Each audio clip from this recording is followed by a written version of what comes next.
दरभंगा में के medical college के इमरजेंसी वार्ड में एक व्यक्ति का इलाज चल रहा था। डॉक्टर ने जैसे ही उसको देखा उसकी हालत सीरियस थी। 6 अगस्त 2025 की शाम को उस व्यक्ति को यह कहा जाता है कि इसको पटना मेडिकल कॉलेज में रेफर किया जा रहा है। जब उस व्यक्ति को रेफर कर रहे थे, गंभीर हालत थी। जब एम्बुलेंस में चल रहा था तो अपने आप से बातचीत कर रहा था। बातचीत करते करते ये कहता है कि अब वो सुकून की नींद सो सकता है, आराम से रह सकता है। अब उससे कोई ना रोकेगा ना कोई टोकेगा। इस तरह की बातें जब अपने आप से कर रहा था तो एम्बुलेंस में किसी व्यक्ति ने यह बात उसकी सुन ली। सुनने वाली बात भी थी, अजीब बात भी थी, क्योंकि व्यक्ति जेल में जाकर सुकून से कैसे सो सकता है, उसे पहले से नींद क्यों नहीं आ रही। दरअसल उस एम्बुलेंस वाले ने जब ये जानने की कोशिश की तो पता चलता है कि उस व्यक्ति ने अभी कुछ घंटे पहले एक कत्ल किया है, मर्डर किया है, और मर्डर करने के बाद ये भागने की कोशिश कर रहा था। भीड़ ने इसको सैकड़ों लोगों ने पकड़ने के बाद इसको बुरी तरह से मारा पीटा। इसके बाद ये इसको डीएमएच यानी कि दरभंगा मेडिकल कॉलेज में भर्ती कराया गया था। यहीं से इसको हायर मेडिकल जो सेंटर रेफर किया गया है। दरअसल आज की कहानी इसके माध्यम से ये जानने की समझने की कोशिश करते हैं कि आखिरकार उस व्यक्ति ने मर्डर क्यों किया, जिसकी गूंज पूरे प्रदेश भर में फैल चुकी है। और जहाँ जहाँ तक ये न्यूज़ सोशल मीडिया के माध्यम से लोगों तक पहुँच रही है, वहाँ वहाँ तक लोग सिर्फ एक ही बात कर रहे हैं कि आखिरकार यह मर्डर के पीछे की इतनी छोटी सी वजह इतनी बड़ी वजह कैसे बन सकती है। आदाब, नमस्कार, सत श्री अकाल। मैं आपका भाई कैलाश कुमार। आज की जो सच्ची घटना मैं आपको सुनाने जा रहा हूँ, ये बिल्कुल सच्ची घटना है। बिहार प्रदेश का एक जिला है दरभंगा, और दरभंगा का एक थाना लगता है बेता थाना, और बेता थाना क्षेत्र का एक दरभंगा मेडिकल कॉलेज हॉस्पिटल है, जहां 5 अगस्त 2025 की शाम लगभग 5:45 के आसपास का वक्त हो रहा था। एक लड़का, उसके हाथ में चाबी का गुच्छा है, जो उसे आप अपने अंगुलियों पर नचाता हुआ आ रहा था। वह सीधा हॉस्पिटल के अंदर, यानी सामने उसकी बाइक खड़ी होती है। बाइक के पास जैसे ही पहुंचता है तो वहाँ पहले से ही एक आदमी खड़ा हुआ है। उस आदमी को उम्र लगभग 45 साल के आसपास रही है। उस व्यक्ति ने जो भी कपड़े पहने हुए थे, कपड़ों के ऊपर उसने हुड्डी पहनी हुई थी, हुड्डी से अपने सर को ढक लिया था।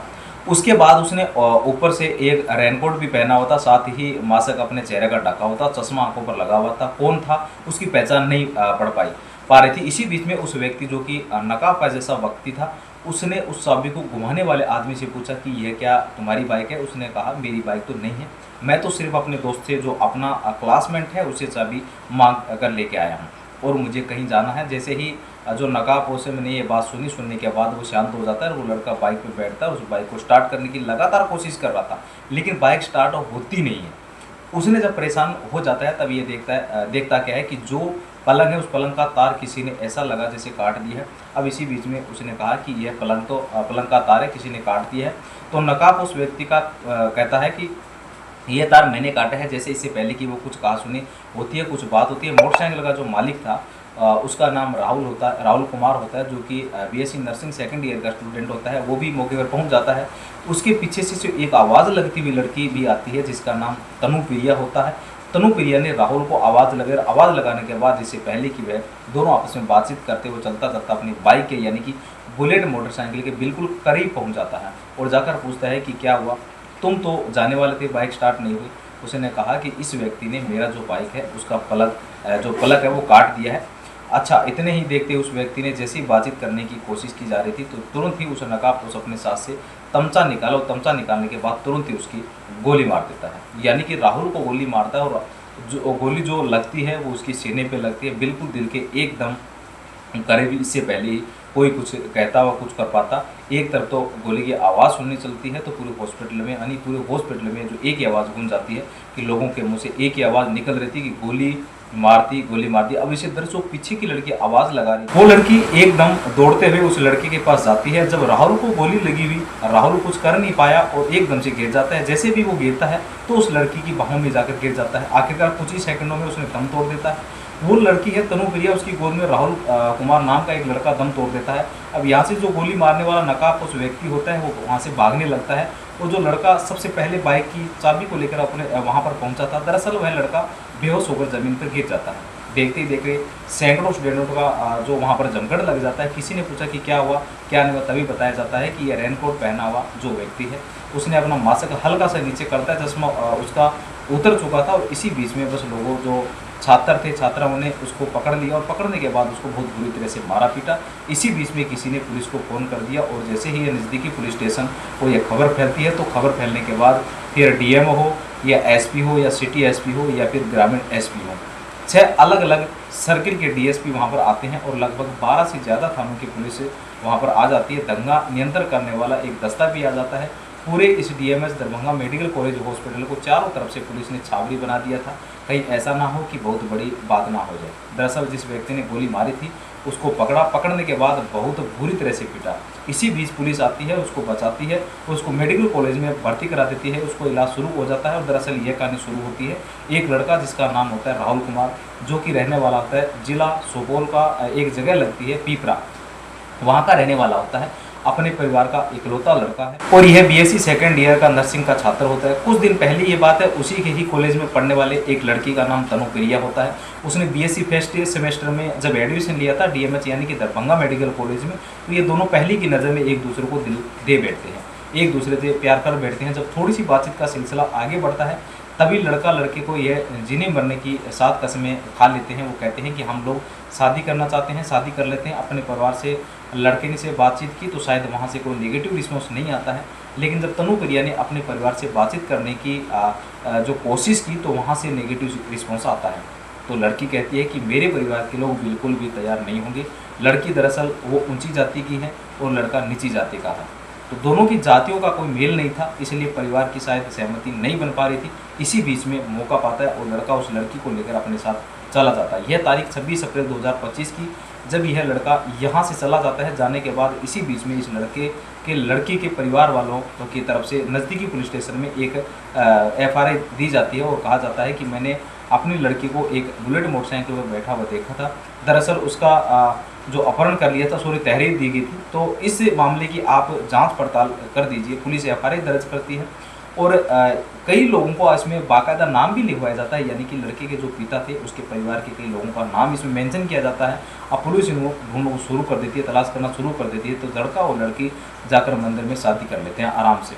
शादी करने के बाद ये मौका पाते ही वे 5 मई 2025 को कोर्ट भेज भी कर लेते हैं और अब इसी बीच में लड़का और लड़की दोनों पकड़े जाते हैं। लड़की के जब कोर्ट में 164 के बयान हुए थे तब उसने यह फैसला लिया कि वो 18 साल से ज़्यादा हो चुकी है और वो अपने अच्छे और बुरे का फैसला ले सकती है, इसलिए वो उस लड़के के साथ पूरी ज़िंदगी बिताना चाहती है, इसी से शादी करना चाहती है। जब कोर्ट के सामने यह बात कही जाती है तो आखिरकार कोर्ट को यह बात माननी पड़ती है, क्योंकि कोर्ट हमारा इस बात का इजाज़त देता है वो लड़का लड़की अगर बालिग है तो वो चाहे किसी भी समाज से क्यों नहीं बिलोंग करते हो अपना आराम से शादी कर सकते हैं। लेकिन कोई कोर्ट ने के कानून इजाज़त दे दी, परिवार से ने इजाज़त नहीं दी थी। अब लड़का और लड़की जब दोनों डरे हुए थे, सहमे हुए थे, इन्होंने जाकर थाने में यह मदद मांगी कि हमारी मदद की जाए, हमें जान का जो खतरा है, हमें नुकसान पहुंचाया जा सकता है। इस तरह की बात की पुलिस अपने हिसाब से काम कर रही थी, लेकिन धीरे धीरे लड़की के पिता थे, उनके परिवार के सदस्य थे, उनको नफरत का दायरा लगातार बढ़ रहा था।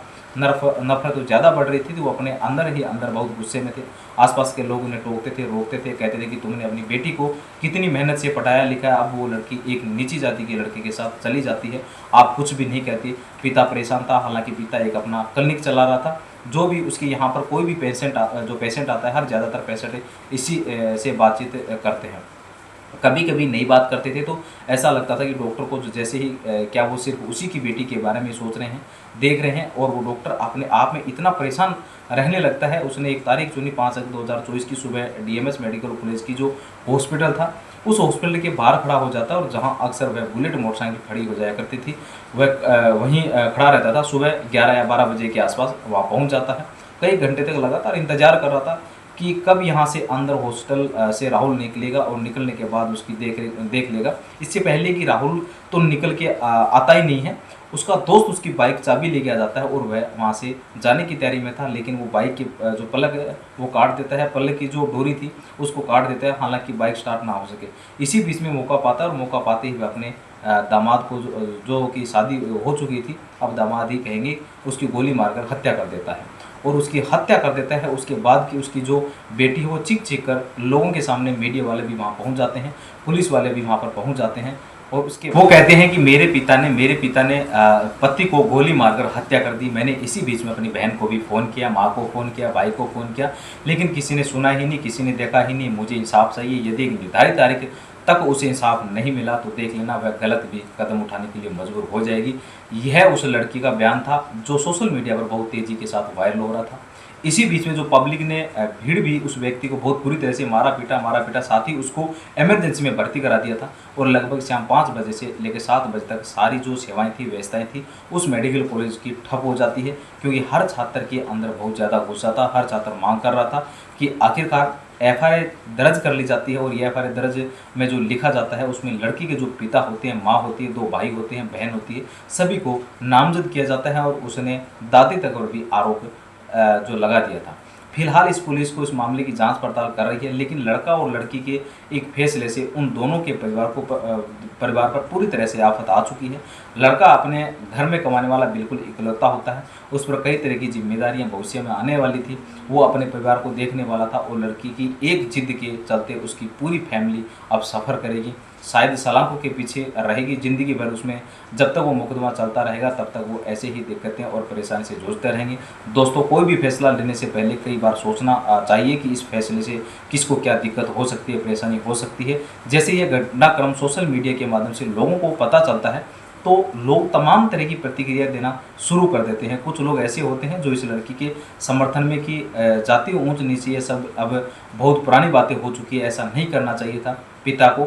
लेकिन कुछ लोग ऐसे भी हैं जो इस लड़की के पिता के इस फैसले की तरह सराहना कर रहे हैं, तारीफ़ कर रहे हैं कि बाप ने सही किया। उस बेटी को क्या इस दिन के लिए पढ़ाया लिखाया था, समझ नहीं आता कि समाज की कौन सा हिस्सा सही है। लड़की के जो सपोर्ट कर रहे हैं वो लोग सही हैं या लड़की को जो बुरा कह रहे हैं वो लोग सही हैं। दोस्तों, इस पूरे घटना को सुनाने का उद्देश्य किसी को परेशान करना नहीं है, किसी का दिल दुखाना नहीं है, बल्कि आपको जागरूक करना है, आपको सचेत करना है। आप जहां भी रहें अपना ख्याल रखें, सुरक्षित रहें। जय हिंद, जय भारत।